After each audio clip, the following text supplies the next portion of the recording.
Hey everyone, today we're going to talk all about something you might not have realized is super important in your diet.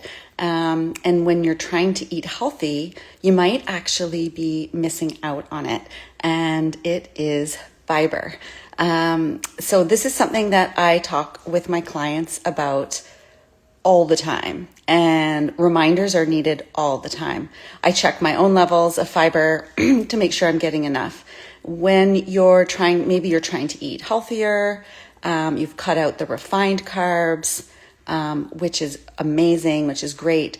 But if we don't watch out, we might be cutting out really important carbohydrates that are fiber rich. So if you are trying to eat healthier and cut out refined carbs, this conversation is for you.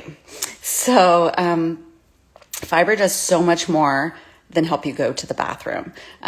It can help with weight loss. It can help with gut health. It can help with your cholesterol, your heart health. It helps to keep you full and satiated longer. Feeds your good gut microbes. So much that fiber does for us. It's actually essential. We think of essential amino acids or essential fatty acids. But fiber is essential also. It would be the third category of foods that are essential. When I say essential, it means our body can't produce it and we need to get it from our diet. So most women are getting about 10 to 15 grams of fiber per day. And the adequate amount, the recommended daily amount is 25 to 35 grams, preferably really the higher amount. So if you can aim towards 30 to 35 grams per day, definitely not get less than 25, you're going to be on the right track.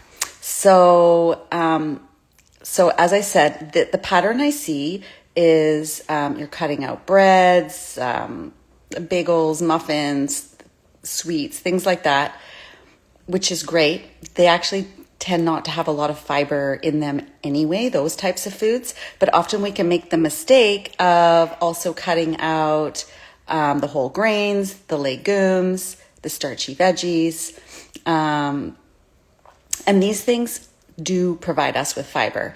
But if you really feel great on your lower carbohydrate diet, and notice I didn't say low carb diet, but lower carbohydrate diet can be really beneficial. There are a lot of great options that will fit with that. So as I said, nothing wrong with having those whole grains, legumes, starchy veggies.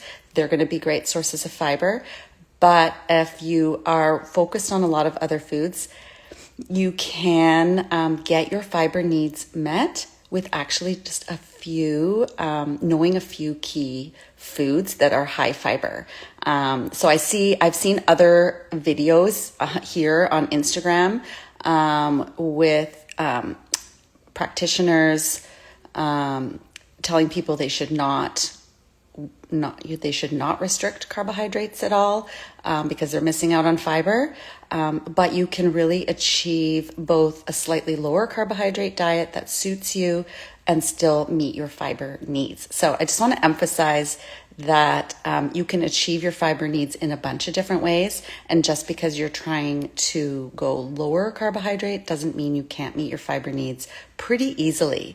One example I saw recently actually was someone listing, let's say you have 6 cups of veggies per day, and they listed, 6 different vegetables, having a cup of each, and it doesn't meet your fiber needs.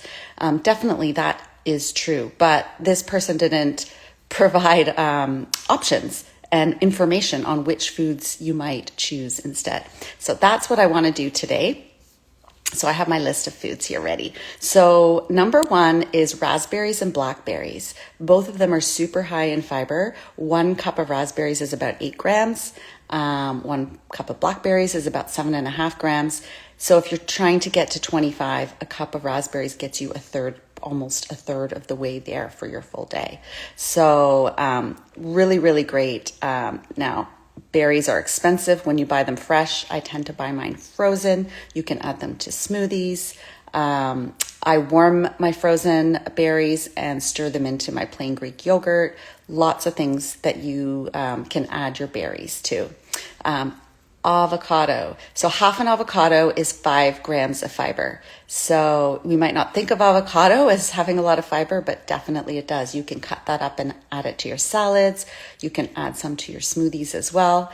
You can create a guacamole dip for your veggies.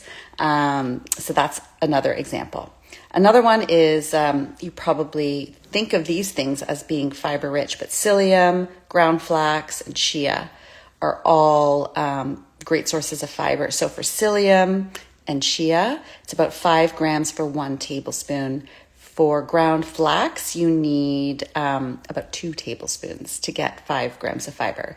So the chia and the psyllium are a little bit better when it comes to fiber. You can make a chia pudding. You can add any of these things to your smoothie.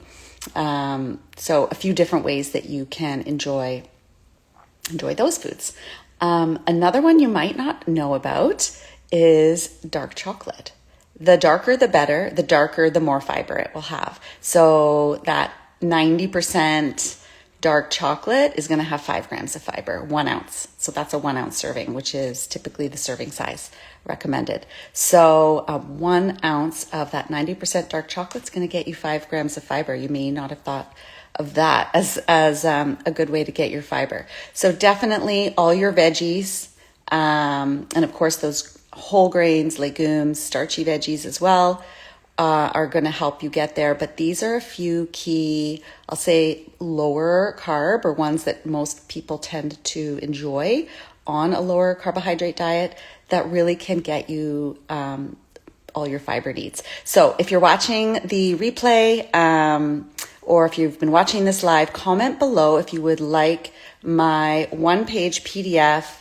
It is it's got the list of fiber foods. So comment below, comment fiber, and I will send you the 1-pager that I've written up with some tips as well as high fiber foods. And you'll be good to go. So I hope this has been helpful. Let me know what you think. Are you struggling with either weight, satiety, cravings, high cholesterol, gut issues, constipation, any of these things where fiber might be able to help you? I'd love to hear what you found to be helpful. Or was this video helpful? Did you learn something new about fiber and which foods you might choose more of? So comment below. And if you would like my 1-pager, comment the word fiber. Take care and have a great day.